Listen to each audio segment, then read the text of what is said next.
¿Cuántas veces nos hemos preguntado sobre el sentido de nuestra vida? Creo que las personas que encuentran esta respuesta viven y mueren en paz. Una tarea nada fácil.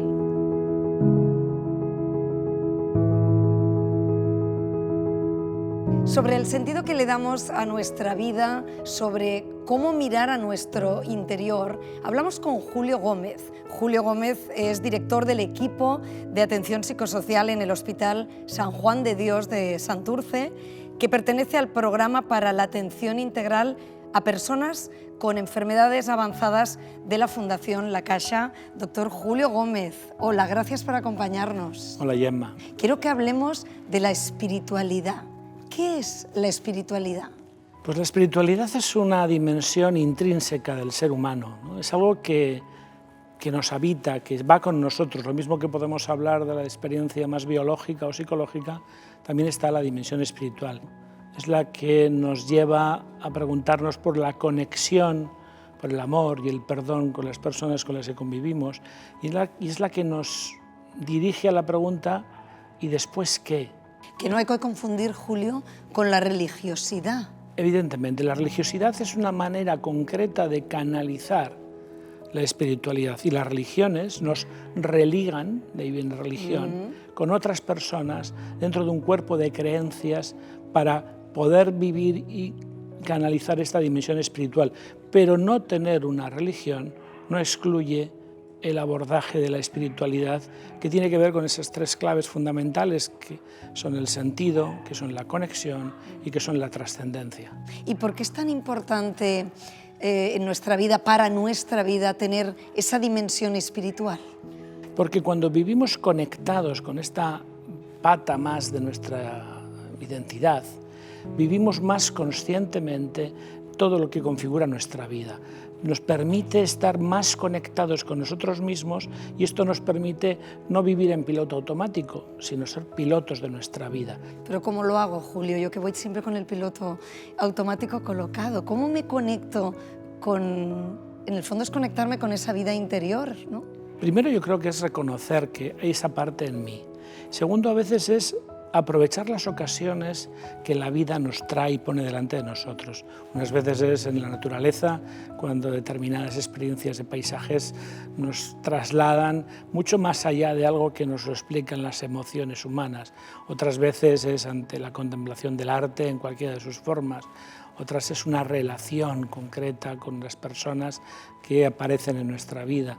Cualquiera sea el cauce, esta oportunidad que se nos abre, poder cultivarla, y no solo en ocasiones especiales, sino en algo más continuo, cotidiano. Eso es lo que nos permite ir superando este piloto automático y vivir conectados. Y por eso una de las formas en las que nos irrumpe en nuestra vida sin que nosotros la llamemos es el sufrimiento.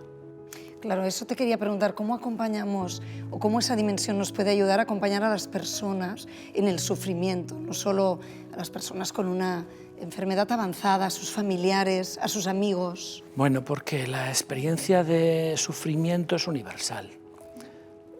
Nadie puede decir que nunca ha sufrido.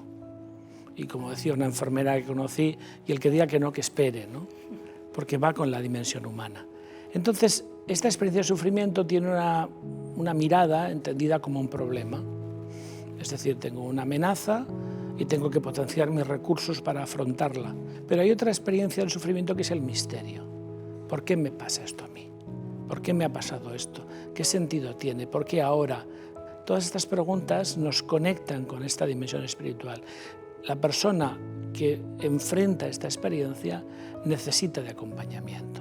Necesita de alguien que sea capaz de estar al lado, que sostenga las preguntas, no que le dé respuestas, porque las respuestas son personales e intransferibles, pero que sostenga las preguntas sin miedo, sin angustia, sin prisa.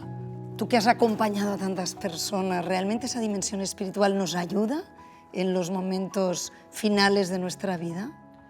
Yo creo que cuando llegamos a la etapa final de nuestra vida, yo lo que voy contemplando, porque es casi un ejercicio de contemplación, es que cada uno vamos llegando con una mochila de experiencias vitales, unas que han sido de ganancia, de crecimiento, y otras que han sido de ruptura, de herida. el poder mirarlo desde esta clave y poder ir despejando esa mochila para poder volar ligero, para poder decir adiós con ligereza, es lo que nos puede permitir esta conexión con lo espiritual. Cuando uno puede mirar atrás y decir, mi vida ha tenido sentido, cuando uno puede mirar su entorno y decir, no tengo nada que perdonar ni por lo que ser perdonado y me siento amado por los que tengo cerca y aún cabe que espere algo bueno en mi vida. ¿Por qué tener miedo, no? Pero fíjate que oyendo, claro, me doy cuenta que uno puede prepararse para afrontar la muerte que nos va a llegar a todos. No hablamos de ello, pero nos va a llegar, nos tenemos que preparar para morir mejor. ¿Lo puedo decir así? Sí, sí, sí. Para morir mejor. O sea, yo creo que hay una serie de tareas que hay que hacer, ¿no?, en el proceso. Hay que perdonar y pedir perdón. Hay que dar las gracias.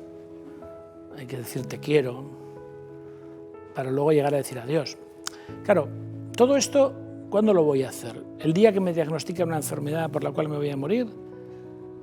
O podría ir haciéndolo por etapas, en diferentes momentos de mi vida, y no dejar todo eso para el examen final, donde a lo mejor hay tanta materia que no tengo tiempo de afrontarla. Bueno, yo creo que nos podemos preparar. El cultivo de la espiritualidad me permite vivir más conscientemente, más conectado con estas dimensiones y me permite no dejar todo para el final. Me permite vivir conectado con la vida.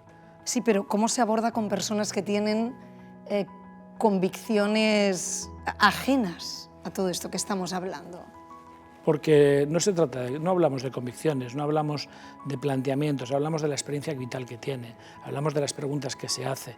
Es decir, el acompañante no marca el camino, el acompañante va al lado. No le digo lo que tiene que creer y ni siquiera se trata de que yo traslade mis creencias. Se trata de caminar al lado y entrar por aquellas puertas que la persona que tengo a mi lado me abre.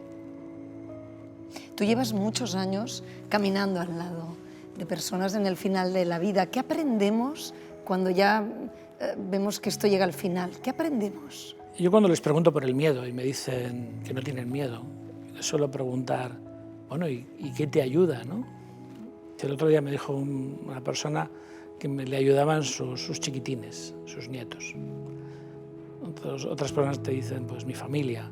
Otros dicen, pues todo lo que he vivido me ayuda hoy a estar sin miedo. Otros me dicen, pues que creo que Dios me acompaña. Otros te dicen, cada uno va teniendo sus propias claves. Yo suelo decirles, yo te pregunto casi por mí, para el día que a mí me toque, porque es probable que algún día esté como tú en una cama como esta, ¿no? Yo creo que nos enseñan a vivir hasta el final y ese es un regalo, ¿no? Entonces, cuando no veo la enfermedad, cuando no veo la muerte, sino veo a María, a Pedro, a Miquel, eso es lo que nos permite ver más allá y ver vida donde otros solo ven muerte. ¿Qué dirías que queda por hacer en el terreno de la espiritualidad? Incorporarlo como una dimensión tan importante como el resto de las dimensiones que tenemos asumidas que nos configuran como seres humanos. Que la espiritualidad no es un apartado relativo a lo religioso, sino que es un elemento que forma parte de nuestra condición humana, algo intrínseco a nuestro ser humano, ¿no?